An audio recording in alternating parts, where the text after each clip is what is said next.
Assalamualaikum warahmatullahi wabarakatuh. Ila hadratin Nabi Mustafa Muhammadin sallallahu alaihi wasallam. Summa ila jami'i walihi minal anbiya wal mursalin wal awliya wa syuhada wa sholihin wa sahabati wa tabi'in wal ulama'il amsalina khususan ila musallinya ada satu lagi satu kali ada begini ya tadi. A'udzu billahi minasy syaithanir rajim. Bismillahirrahmanirrahim. Alhamdulillahi rabbil alamin. Ar-rahmanir rahim. Maliki yaumiddin. Iyyaka na'budu wa iyyaka nasta'in. Ihdinas siratal mustaqim. Siratal ladzina an'amta 'alaihim ghairil maghdubi 'alaihim waladdallin.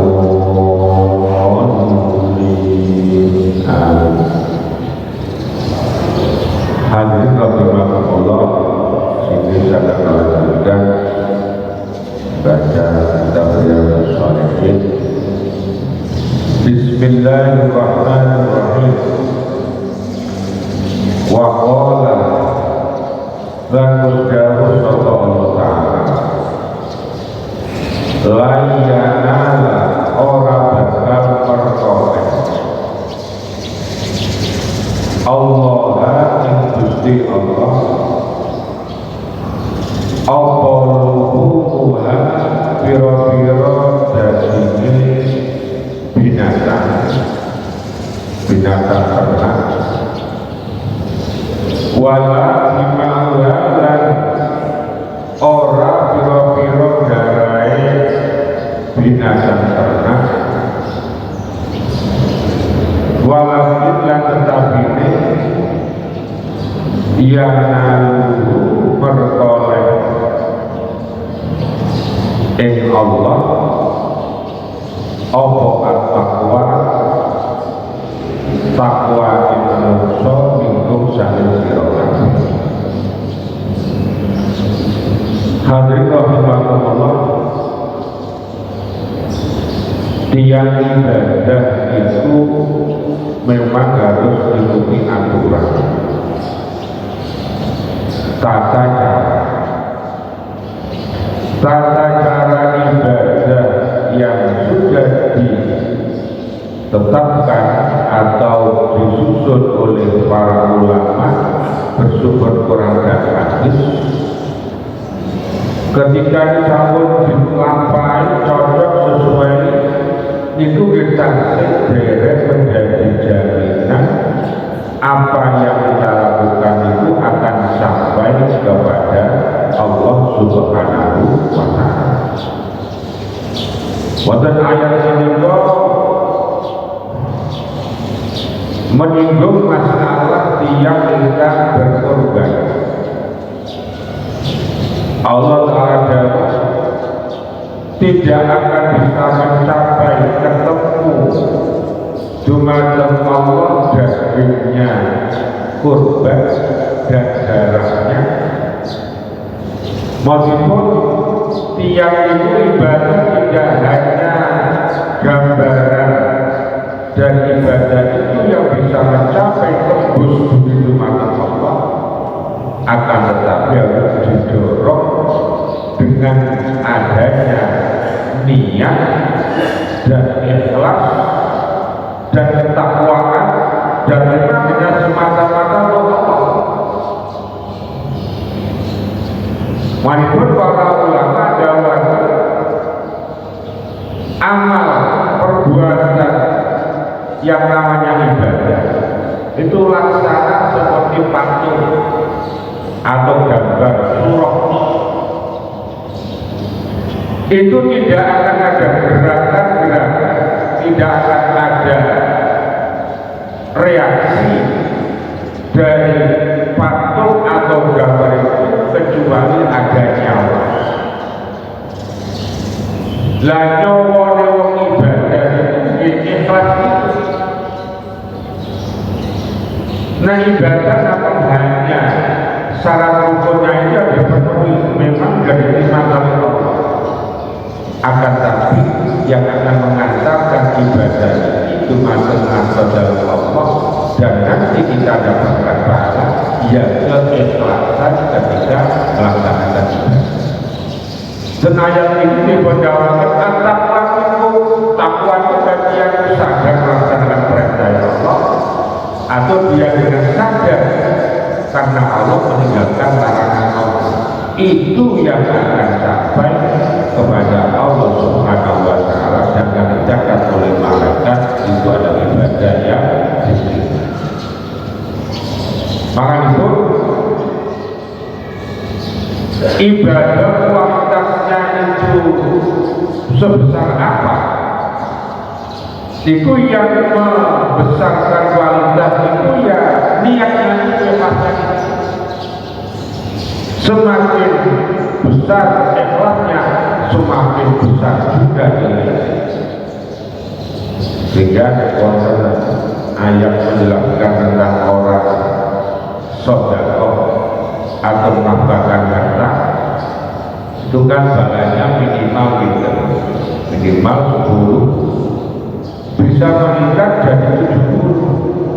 Loh kok bisa? Tinggal bagaimana niatnya ketika dia melakukan amal. Dari 70 bisa meningkat kualitas dari 700. Sama-sama nilainya sama secara materi, tapi yang satu dapat 10, yang satu dapat 70, atau bisa jadi 700 dan juga sampai al-akhir kecil dengan lipat ganda yang tidak terhingga.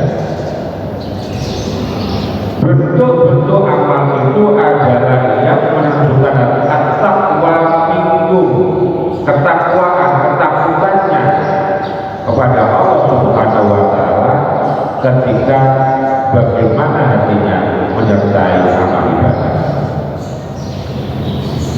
Wa qala Allah Ta'ala qul in tukhfu ma fi sudurikum aw tubduhu ya'lamuhu.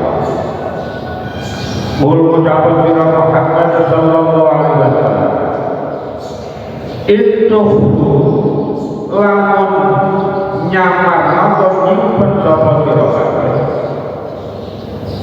ma ingkar fi sudurikum dalam dodo sira kabeh autudu utawa kelahiran netok sapa sira kabeh hikmah ya lahu mongko bakal naweruhi hikmah sapa Allah Gusti Allah. Hadirin Rasulullah dan ayat ini niku mengingatkan kepada global amal suatu amalan orang yang melakukan itu gelino atau nekokno sama jadakan Allah. Intuhu ma fi sudurikum autuhu atau nekokno itu yang lakukan Allah akan melihat apa yang kita lakukan. Maksudnya kita mengamalkan tujuannya untuk Allah. Karena Allah itu tahu persis amal yang kita lakukan, tahu persis bentuk atau sifat atau batas amal yang kita lakukan. Baik itu dari terang-terangan berkasat mata atau jelek-jelek berkasat mata, tidak ada bedanya. Kalau memang itu yang terjadi, kenapa kita harus beramal diketahui orang atau senang diketahui orang atau ingin diketahui orang? Karena yang kita tunjukkan bukan kepada orang tapi Allah. yang bayari amal kita itu Allah. Bahwa kita ambil analog, ada seorang bekerja kepada seorang juragan, anggaplah buruh tani dikongkon disuruh bertani untuk maju ke sawah.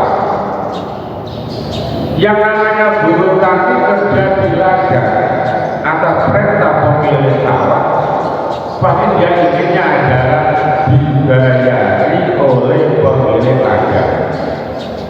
Andaikan sehari 100.000.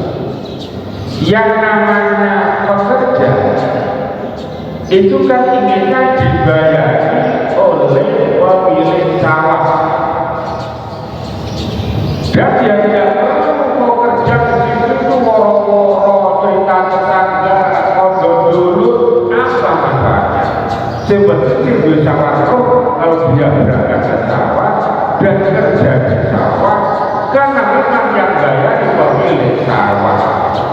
Nggak efek, togoruk, atau teman tahu, atau saudara tahu apa manfaatnya. Apa mau nambah bayaran?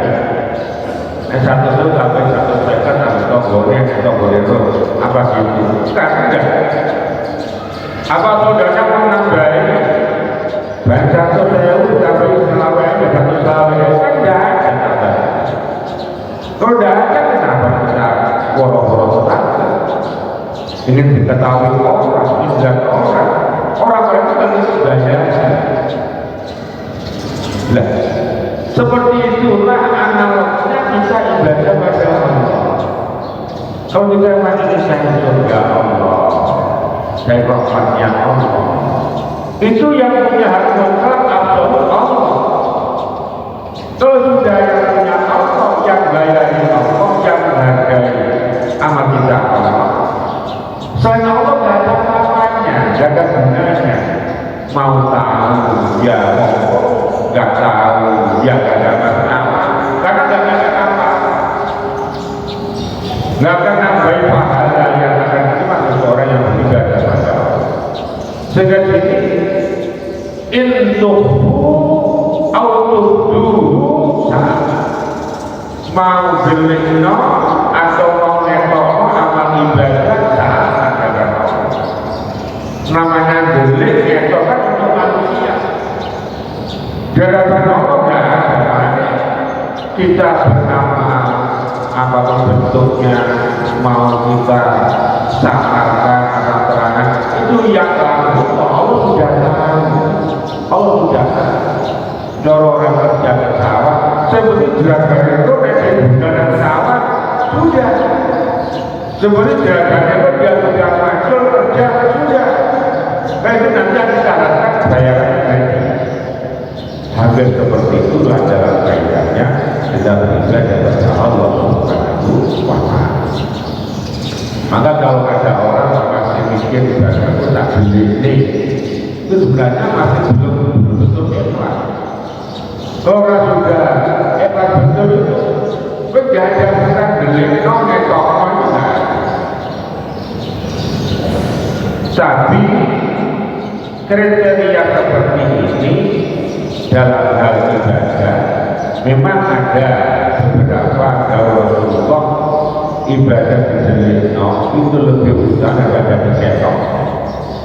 Maksudnya dijelikno ini adalah dari pandangan manusia, karena orang itu rawan apa? Senang dilempok itu kan rawan. Selain orang ibadah senang dilempok, senang itu yang melalui ibadah. Karena sebenarnya dia sudah dapat bagian keuntungan di dunia Allah. Bahkan kita ibadah, yang kita ingat bagian di akhirat. Nah, karena kaitannya ada namanya menungso lumrah itu untuk bersenang bilang karena dikata. Karena itu ketika ibadah, kok merasa dia itu senang dan semangat. Sehingga karena inilah ada doa Rasulullah bahwa sedekah sirri lebih baik daripada sedekah dengan cara terang-terangan.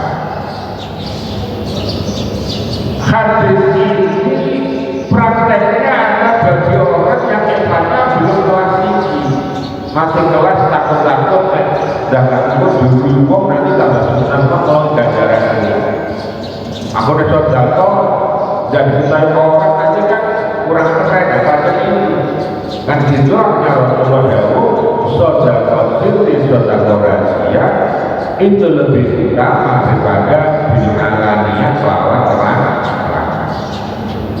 Saya bagi orang-orang yang hatinya sudah bersih, sudah bagus dan tidak ada nolak kepada selain Allah, sebenarnya sirri atau alamiah, rahasia atau ternyata tidak ada bedanya bicara kualitas pahala atau keutamaan ibadah pada Allah Subhanahu wa Ta'ala.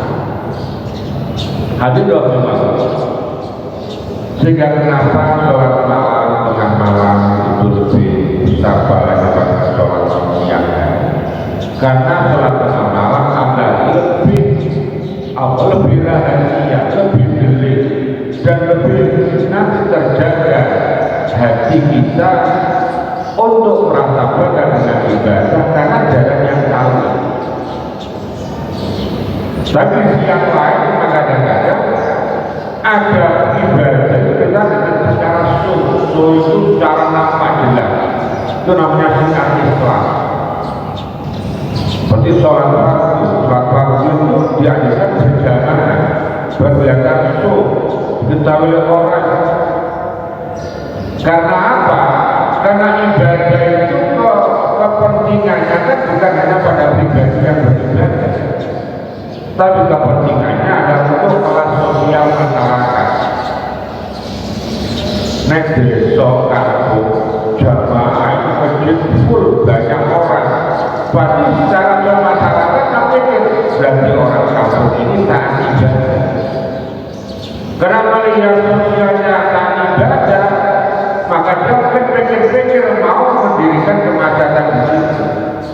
Pikir-pikir suatu ibadah kalau kita kemacetan di situ. Banyak syiar itu pentingnya di situ untuk mengkanter kondisi masyarakat agar nuansa ibadah itu nampak, agar orang ibadah itu menjadi berani dan mungkin akan jadikan nyanyian siut bagi orang-orang yang sebenarnya manusia. Banyak ibadah-ibadah itu tidak semuanya didisikno, ada perusuh orang banyak seperti sholat Jumat, sholat hari raya, bahkan ibadah-ibadah wajib itu harus disiarkan. Banyak orang zakat tak perlu delik, diketok perlu diurut. Dia zakat sekian, zakat perdagangan, dia apa itu? Karena ibadah wajib. Ibadah wajib itu kadang barang dan tidak itu tak begitu penting. Karena yang penting adalah pertama adalah melaksanakan kontrak kewajiban tanggung dari Allah Subhanahu. Sholat wajib itu lebih baik berjamaah bareng-bareng dilihat orang banyak, biar orang yang ibadah semakin semangat, biar masyarakat itu terkondisikan bahasanya masyarakat itu adalah ibadah. Jika orang-orang yang mau melawan Islam mau mendirikan tempat maksiat itu nyalinya kecil atau tidak ada keberanian, kan wajar. Dibangunnya sebuah masjid jamaah jamiah ibadah itu perlu,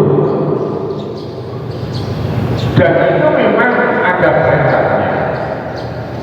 Sehingga di sini kalau kita sekalian dalam kaitan ibadah, kalau memang ibadah itu melaksanakan perintah dari Allah atau dari dagangan Allah, kita itu harus tidak beda ketika tubuh atau tubuh delikno atau nekor. Karena kita tujuh pada maksudnya apa? Kita berlatih kita itu ibadah itu hanya pada Allah Subhanahu wa Ta'ala.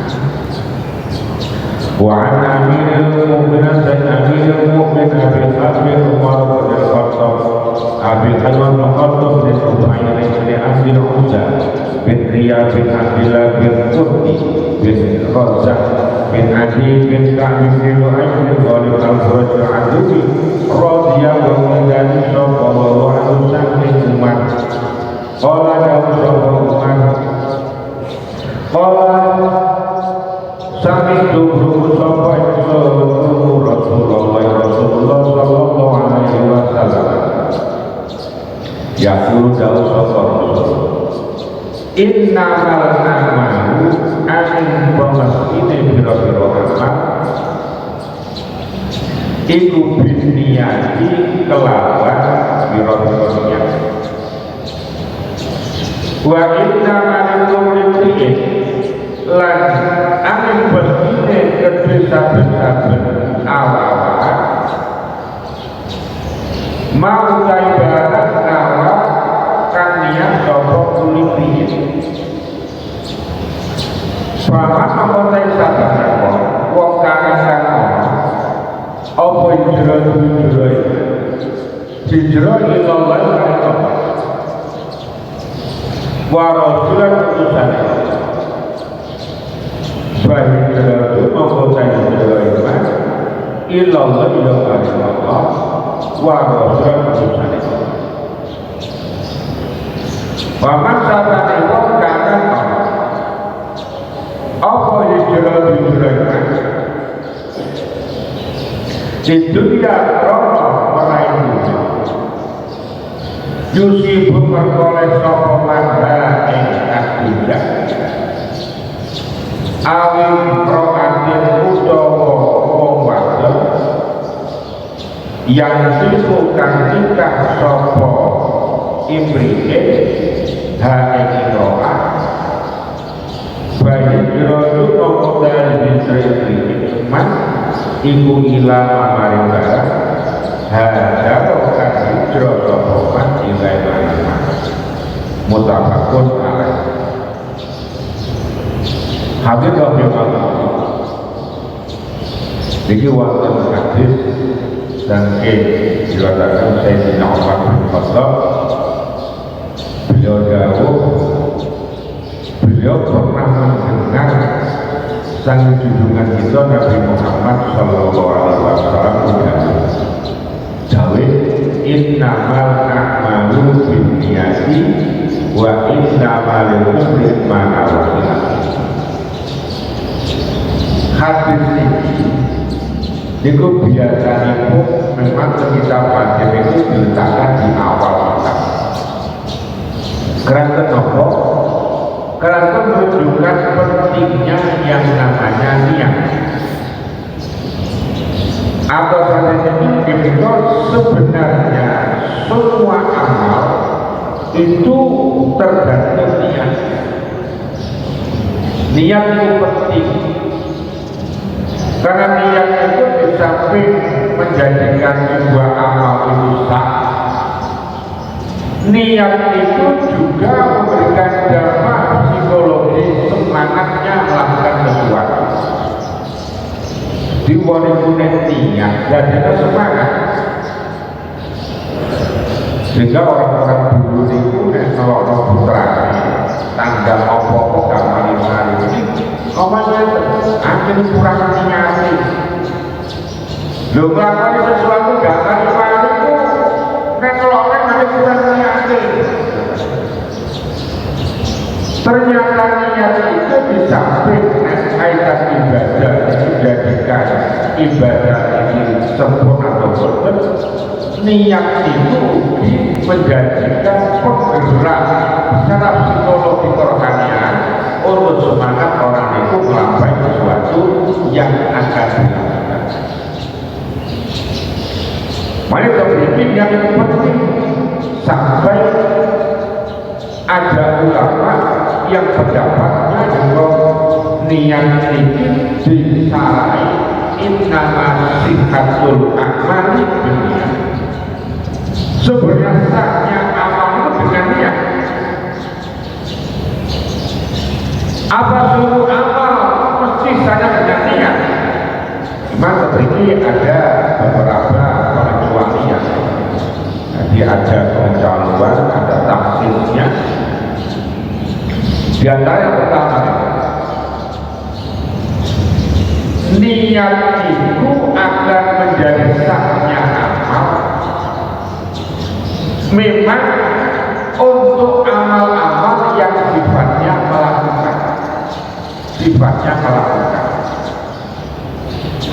amal itulah yang kali tunggal melakukan nomor kali meninggalkan. Yang pertama mewujudkan, yang kedua melenyapkan. Adanya amal itu karakter mewujudkan, yang kedua melenyapkan. Untuk amal-amal yang sifatnya melenyapkan atau menghilangkan, ini saja amal tidak harus dengan adanya niat. Niat yo sah, gak niat yo sah. Contoh, orang hilang najis, punya baju kena najis, dicuci kena garis orang. Apa saya nyuci sarung sing nek najis ku dene niate nyuci, nek gak niat nyuci kok gak sah. Bener banget. Karena ilmu apa ibadah itu sifatnya melenyap dan menghilangkan, niat itu tidak menjadi dasar atau tidaknya amal itu. Sehingga pulau padahal gak ada sarung kena uyuh DPP nonjol bosok itu jalan uyuhnya itu jangan anggurnya di bahasa enten suci padahal yang bisa turun di lembunya segera dan Allah. Tapi karena itu sifatnya mencuci najis itu melenyapkan, sedangkan itu tidak membutuhkan niat. Makanya saya tidak larangannya Allah itu betul-betul niat. Contoh kalau banyak dilarang judi, dilarang zina, dilarang rasa ningkong. Apa saya itu tinggal judi, zina, rasa ningkong saya itu dunia. Yang menentukan apa? Itu amal sifatnya meninggal. Beda dengan amal yang karakternya itu melakukan. Contoh kalau sholat itu kan melakukan. Karena melakukan disinilah niat itu berfungsi. Mana saya sholat terserah niatnya, saya kosong terserah niat, saya haji terserah niat, saya zakat terserah niat. Karena ini adalah suatu amalan sifatnya melakukan, perintah tapi melakukan. Ini butuhnya. Nomor kali niat itu ditambahi model niat itu disesuaikan dengan bentuk yang dilakukan. Maksudnya tiap itu nama dan amal itu tidak ada kesamaan dengan yang lain. Yang mungkin cukup tiap nama itu bersama. Tapi ketika amalan itu ada kesulitan dengan yang lain, sudah ada ini menjelaskan. Mana cek nopo tiang sholat, kalau tidak cukup dan terus sholat Allah Akbar tertentu, kudu tambahi sholat zuhur, saat sama maghrib. Dikatakan sholat yang akan dijalankan dan kesulitan dari yang lain. Itu berbeda. Sholat zuhur model sholat asar kita tadi itu model. Lalu membedakan sholat zuhur dan sholat asar yang dengan adanya mereka sudah ditambah usolli fardhu zuhri, usolli fardhu asri. Menentukan asar dan zuhur ditentukan dalam niat karena apa? Ada terlibat dengan amal yang terus sholat itu kan ada sholat wajib kayak sunnah kan bisa gerakannya ada sholat qobliyah sudah rokaat sama dengan sholat subuh ya rokaat dengan tengah persis. Dan ada kesamaan perut dan takdir nopo itu sholat sunnah nopo wajib subuh itu diadakan. Jadi untuk menentukan khasnya atau menentukan ini ibadah apa yang mau dilakukan itu dan yang tidak menentukan. Yang selanjutnya niat niki inggih menika untuk memberikan manfaat pada pahala. Manfaat pada pahala. Setiap kegiatan manusia ditermakan. Kalau kegiatan itu sifatnya umum lumrah dilakoni sapa ae, tapi juga kegiatan itu bisa nilai ibadah. Nah, untuk membedakan apa? Ini yang ini. Contoh, kita menang warung, nambah kocok bareng-bareng, tuh sebelum diduwi. Lah, duwi ini sedot kocone. Kita kalau yo ada lah, nambah kocok ada duwi ada duwi. Akan tapi kita duwi ini kocok tangan itu oleh dada dan karena dengan yang kita bantu kocok tak berani ibadah Allah banyak.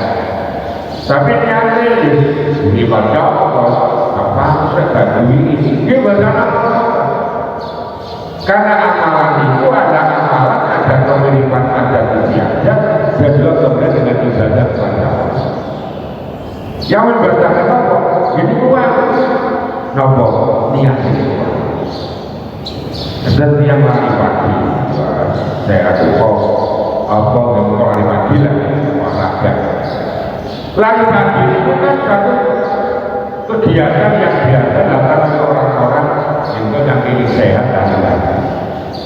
Tapi lari pagi itu akan menjadi bernilai ibadah sudah diniati. Nah, betul diniati itu betul dari ibadah. Jangan mau niati. Ini tangankan lah dimakan Allah untuk masuk agama Allah. Atau lari pagi di sehat, nasihat ini kuat sholat, yang kuat nyambut jaya, menjalankan keluarga, menjaga sehat itu wajib. Amtak lari pagi jaga kesehatan. Adanya tambahan kalau niat masa itu nilai lari pagi juga beda. Sisi lari pagi orang oleh niat sehat dok, juga ya oleh sehat, oleh keringat, ya oleh dana. Yang membedakan apa? Niat. Maka aktivitas kehidupan kita sehari-hari ini, kalau pulau padang bisa mendesain itu ibadah, jadi ibadah. Ibu masak diniatkan karena Allah ibadah pahala, nyapu halaman diniatkan sampai pahala. Bapak nyuci sepeda motor diniatkan ibadah karena an-nazar batu minal iman, kebersihan sebagian dari iman, perintah agama itu ibadah. Tapi masak dan kebiasaan kita, nyapu dan kita biasa, nyuci baju dan nyuci sepeda terbiasa, yang nomor itu tidak ada kata kebaikan dari Allah Subhanahu wa Ta'ala. Dan yang selanjutnya, niat itu akan menentukan bilangan pahala yang akan diterima dari Allah Subhanahu wa Ta'ala. Masih gitu.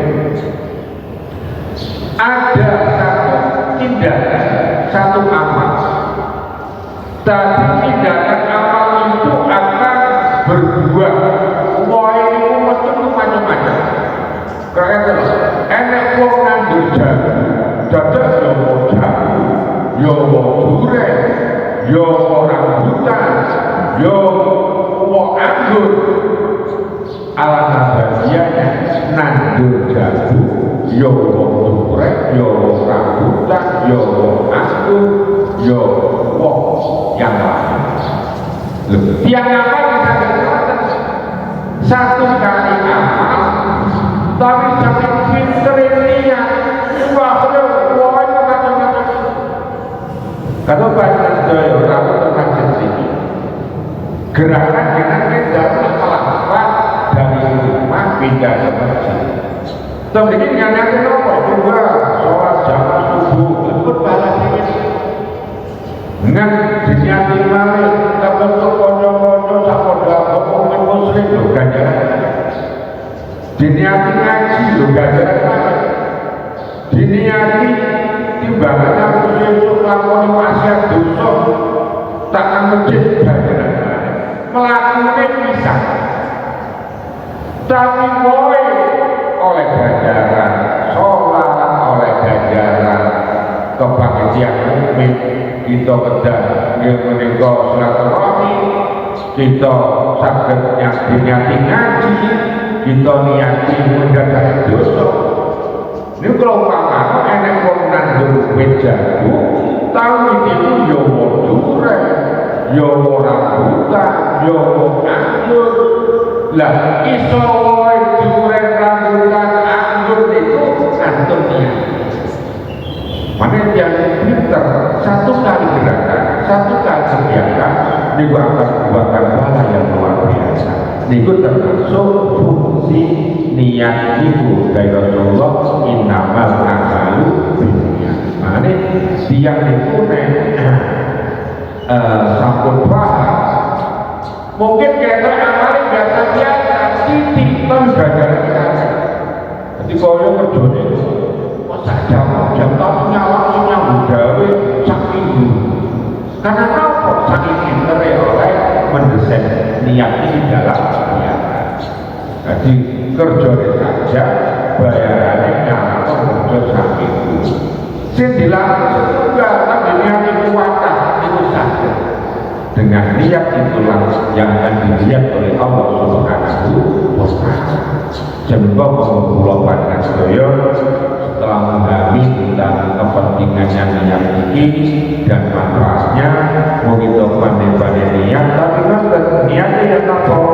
Selama dia dan takwa itu diniati krono Gusti Allah, krono agama itu yang baru membuahkan namanya pahala dengan dari Allah Subhanahu